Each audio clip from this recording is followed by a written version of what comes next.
In this video, I'm going to show you how you can take basic block chords like this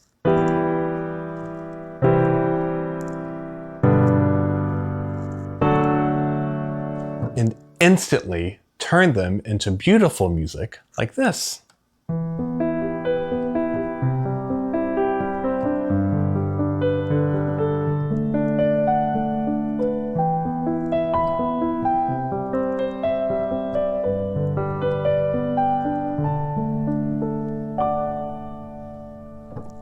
So let's dive into it.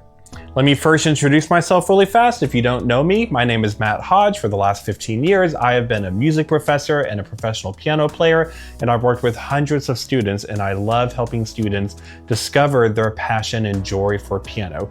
And a lot of times, students want to play quote unquote beautiful music. How can I make my piano playing sound beautiful? It's really not that hard. I'm gonna show you a really easy way to do that with basic chords. So the first thing you wanna do is you wanna just pick 4 chords. So for this video, I'm gonna show you 4 very popular common chords that people learn, and in this order. So we have an E minor chord, a C major chord, a G major chord, and a D major chord. Okay, you can do this with any chords, but for this video, I'm just gonna do this. So E minor, our 3 notes are E, G, B. C major, our 3 notes are C, E, G. G major, our 3 notes are G, B, D. And D major, our 3 notes are D, F sharp, A. Okay, so those are our 4 chords. Now, once you can play the 4 chords in a block way, right, where you're just playing the notes in both hands, right? Those are the correct chords, but now let's turn them into beautiful music. Now, oftentimes when people say beautiful, they usually imply something that sounds a little more delicate, something more emotional. Usually it's not going to be super loud. Well, one way to do that is to break up the chords, all right? We call them arpeggios. I like to call them broken chords because we are going to go from this, where let's take our G major chord. Instead of playing all 3 notes together, you're going to do it one at a time. But you're going to do it in a specific type of way. One thing that's really popular to do in emotional style piano playing is in your left hand, not only are you going to play the notes one at a time, but you're not really going to play all 3 notes. Because look at my hand here. The lower I go, if you play chords in block chords, it can get a little chunky. It can get a little muddy, right? So you'll notice when you watch piano players, if you ever get to watch their hands, the lower they go on the piano, like adding that bass in the left hand, the more spread out the notes are gonna get. I wouldn't play a chord like this. That's muddy, right? That's different than playing it up here. So in my left hand, instead of playing my first chord, which is going to be our E minor chord, instead of playing it like this, like a block, here or down here, what I'm going to do is I'm going to do the first note, the 5th note, right? Because in chords, we call them a 1, 3, 5. I'm going to play the 1, the 5. And then if I want a 3rd note to play, I'm going to do the octave. So instead of doing this, I'm going to do this. So, right? That outlines the hint of the chord, but it's a lot smoother and it's not as muddy. Now you may be thinking, well, but you only have 2 of the 3 notes, right? If the 3 notes that make up an E minor chord are E, G, and B, but I'm only playing E, B, E, well, where's the G? Well, that's what the right hand is for. They're going to help each other. They're going to complete each other, right? Like 2 halves of a heart. Because the goal is we just need the notes of the chord heard somewhere. A lot of times people get stuck early on in piano thinking when we learn chords, we learn them often like block chords, which means both hands, like whatever hand is playing the chord, we have to play all 3 notes in that hand. Not true at all whatsoever. So, if you do something like that, now let's find a way to put the G up here. Right? It's like a beautiful wave. It spreads it out. Okay? And you want to treat the right hand the way the left hand is, where we talked about breaking those chords up. It's one at a time. So I'm not going, I'm going, right?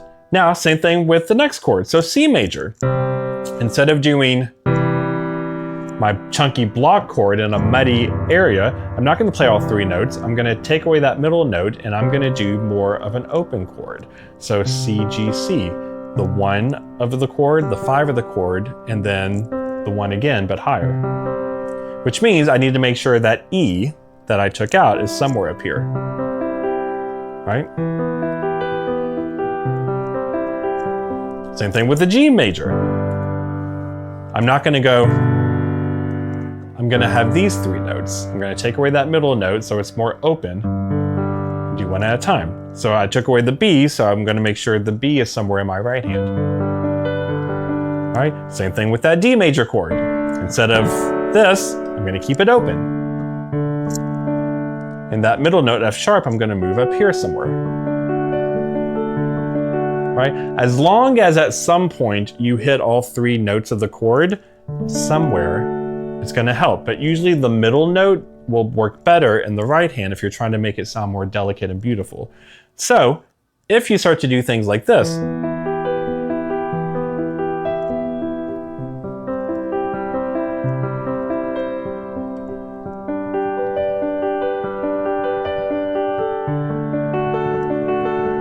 right? It's just 1 note at a time. Now, you can have notes being hit at the same time in your left and right hand. That's fine, but you still want to be careful with it because we're trying to go for a delicate, beautiful sound, right? So I wouldn't do this, right? I would maybe just do 1 note in the right hand while I'm hitting the first note in the left hand, and I'll make it a different note so it harmonizes. So if my first note, in my left hand, if I'm going, well, I'm hitting an E in as my first note, so I'm not going to do an E in the right hand. I'm going to do one of the other 2 notes. So it could be a B, it could be that G, right? But they'll go together well. So once you can get comfortable doing that, you just start to have fun with it.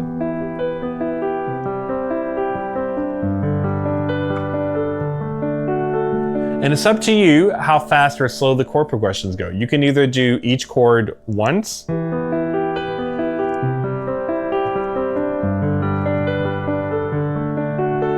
or you can make each chord last 2 rounds.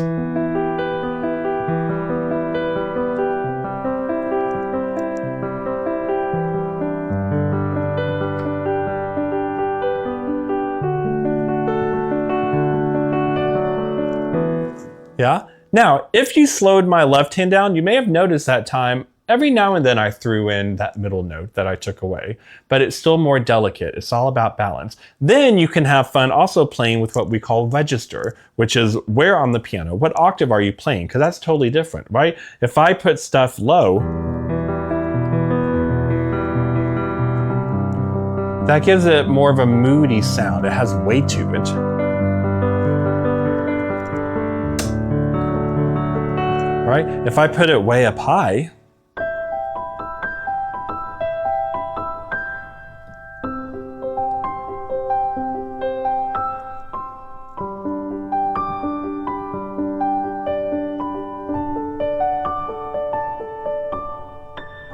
or if I do some mixture, right? Where my left hand is sort of in the middle, my right hand is kind of high.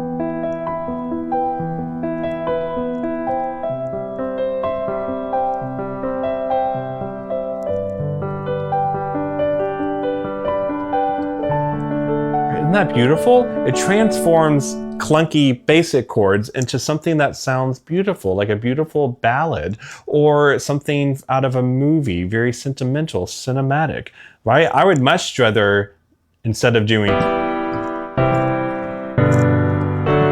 I'd much rather play.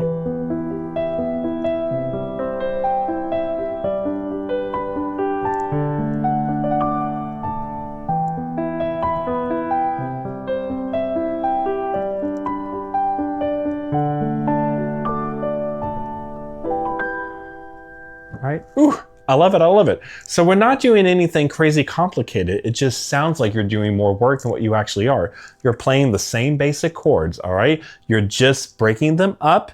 You're doing notes more 1 at a time. You're being smart about how you're doing the notes. So in that left hand, you're going to break it up. You're going to take away that middle note. You're going to have it more spread out, more power, what we call a power chord. I don't think I mentioned that before in the video. When you have something like this, where you're doing chords where it's more open, like that 1 and 5 chord, we call that a power chord. It's really popular in rock if it's really loud. Well, you can do the same thing here, where it softens it and it makes it less muddy.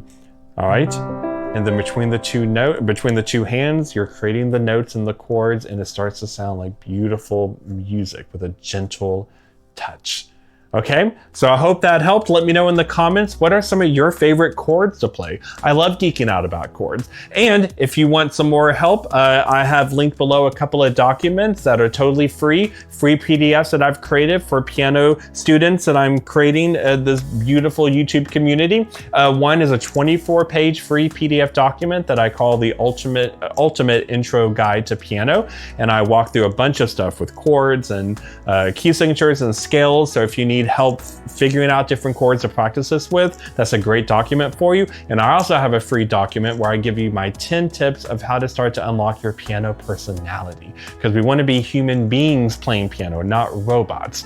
Yeah. And if you got value out of this video, please do all of the fun YouTube stuff, all the stuff that helps with the algorithms. Like the video, subscribe, comment. Okay, as I'm building this beautiful YouTube community and this new YouTube channel, I would love to grow it and meet more people like you. All right, my friends. So I hope this helps you enjoy playing chords more. Check out the other video that's going to pop up on the screen. Keep this piano party going with me. Check out all my fun piano videos on my channel. And until next time, I'm going to upload multiple videos every week all about piano playing to help you discover your joy of piano. Until then, my friends, keep making music.